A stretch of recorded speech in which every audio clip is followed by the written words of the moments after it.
சிறப்பு தீவிர வாக்காளர் திருத்தத்தை மேற்கொள்வதற்கான ஒரு ஆலோசனை கூட்டத்தை தேர்தல் ஆணையம் இன்றைக்கு கூட்டியிருந்தது.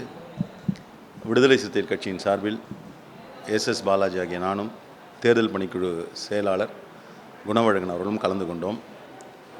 இதை எப்படி நடைமுறைப்படுத்துவது என்பதை விட இதை இப்போதைக்கு நடைமுறைப்படுத்தவே கூடாது, அந்த முயற்சியை கைவிட வேண்டும் என்பதை உறுதிபட விடுதலை சிறுத்தைகள் கட்சியின் சார்பில் தெரிவித்து, இது தொடர்பான கட்சியின் தலைவர் எழுச்சி தமிழர் அவர்கள் அளித்திருந்த கடிதத்தை தேர்தல் ஆணையத்திடம் வழங்கியிருக்கிறோம். இந்த எஸ்ஐஆரை பொறுத்தவரை உச்சநீதிமன்றத்தில் பல்வேறு வழக்குகள் நிலுவையில் இருக்கிறது. குறிப்பாக விடுதலை சிறுத்தைகள் கட்சி தொடுத்திருக்கக்கூடிய வழக்கும் நிலுவையில் இருக்கிறது. உச்சநீதிமன்றத்தில் வழக்குகள் நிலுவையில் இருக்கின்ற பொழுதே தேர்தல் ஆணையம் இந்த முயற்சியை மேற்கொள்வது, தமிழ்நாட்டில் இந்த முயற்சியை மேற்கொள்வது என்பது சட்டவிரோதமானது, அரசியலமைப்பு சட்டத்திற்கு எதிரானது என்கின்ற நிலையை தெளிவுபடுத்தியிருக்கிறோம். அதோடு மட்டுமல்லாது, இந்த எஸ்ஐஆருக்கான நடைமுறைப்படுத்துவதற்கான பல்வேறு வழிமுறைகளை அல்லது அது எப்படி நடைமுறைப்படுத்துகிறோம் என்று அவர்கள் சொல்லியிருப்பதிலே கூட பல்வேறு ஐயங்கள் பல்வேறு அரசியல் கட்சிகள் சார்பில் எழுப்பப்பட்டிருக்கிறது. இன்னும் கூட குறிப்பாக பாரதிய ஜனதா கட்சி இதனை ஆதரித்திருக்கிறது.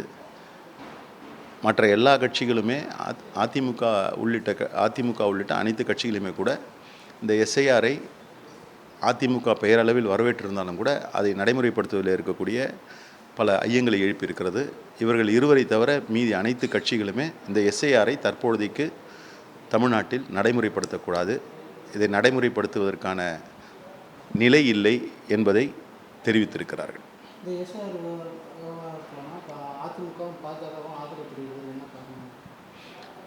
பாஜக ஆதரவு தெரிவிக்கிறது என்பது பாஜகவினுடைய செயல்பாட்டை நடைமுறைப்படுத்துகிற ஒரு அமைப்பாகத்தான் தேர்தல் ஆணையம் இருந்து கொண்டிருக்கிறது என்பதை அரசியலுக்கு அப்பாற்பட்டு பொது மக்களே கூட கருத்தை தெரிவித்திருக்கிறார்கள் அல்லது உணர்ந்திருக்கிறார்கள். அந்த நிலையிலே பாரதிய ஜனதா கட்சி அதை ஆதரிக்கிறது. பாரதிய ஜனதா கட்சியோடு அதிமுக கூட்டணி வைத்திருக்கக்கூடிய இந்த சூழலில் இதை ஆதரிப்பது என்பது பெரிய விந்தை இல்லை அல்லது ஆச்சரியம் இல்லை.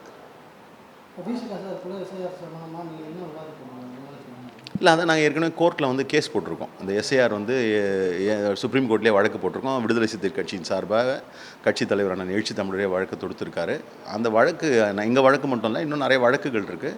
அந்த வழக்குகள்லாம் தீர்ப்பு வந்த பிறகு இது தொடர்பான நடவடிக்கை மேற்கொள்வது தான் சரியாக இருக்கும், சட்டப்பூர்வமாக இருக்கும்.